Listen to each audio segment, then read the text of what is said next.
Hey guys, it's chessdoctrine.com.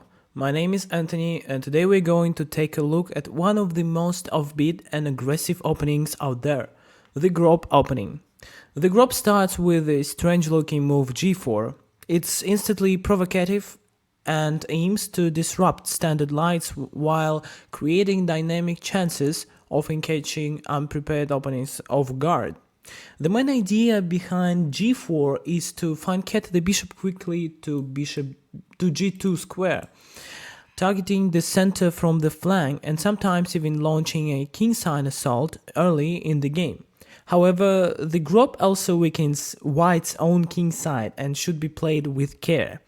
Let's look at what happens if black plays solidly with d5, then bishop g2, bishop takes g4 and c3. Is a common line where white tries to gain space and activity, despite giving up the bishop pair. One idea is to play queen to b3 soon, putting pressure on b7 and d5. After g4, e5, black grabs central space, then bishop g2, d5 and c4 again challenges the center. If black gets too greedy with d takes c4, white can go knight to a3, planning knight takes c4 and regaining the pawn with better development. Sometimes black tries to refute the Grob directly with e5, then bishop to g2 and h5, targeting the g4 pawn right away.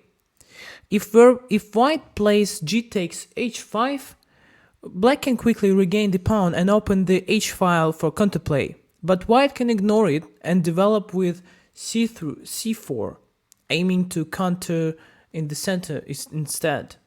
Now let's explore one of the most aggressive lines. After g4, d5, bishop g2, bishop takes on g4, c4, d takes c4, bishop takes b7, knight d7, queen a4, rook b8 and bishop c6. White creates chaos and targets the a7 and c4 pawns. Even though the position is unorthodox, tactical opportunities appears fast. Of course, white isn't obligated to play sharp lines. You can also follow up with g4 and h3 or d3, focusing more on solid build-up before launching an attack. This leads to slower strategic games, though it loses some of the Grob's bite. But beware, if you push g4 and forget your king's safety, you could walk into trouble fast. That's why many Grob players opt for early queenside castling or even leave the king in the center while pushing on the kingside. Another tricky line is g4, then e5, bishop to g2 and knight to c6, then c4, bishop c5, knight c3 and queen h4, and black goes after white's weakened kingside. One wrong move and the Grob player can be in serious danger. So playing the Grob requires good tactical awareness and the willingness to enter uncharted territory. Alright guys, that's been a video on the Grob Opening. It's definitely not for everyone, but if you enjoy chaotic positions, early attacks and surprising your openings, this might be your weapon.